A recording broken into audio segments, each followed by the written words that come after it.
జనీయం ప్రసన్నాంజనీయం ప్రభాతం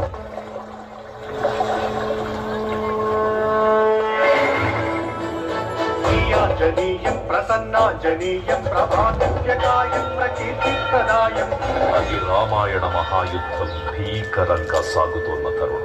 శ్రీరామచంద్రుని సారథ్యంలో వానర సైన్యంతో విజృంభిస్తూ లక్ష్మణస్వామి తనతో పోరాటం చేస్తున్న రావణుడి కుమారుడు ఇంద్రజిత్ తలని బాణంతో ఒక్క వేటుతో వేరు చేశాడు.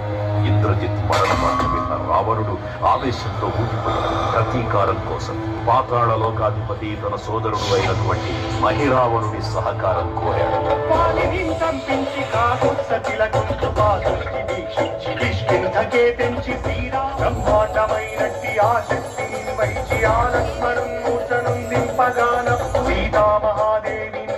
శ్రీరామునిచ్చి అంతన్నయోధ్యాపురించొచ్చి పట్టాభిషేకంబు సంరంభమయ్యున్న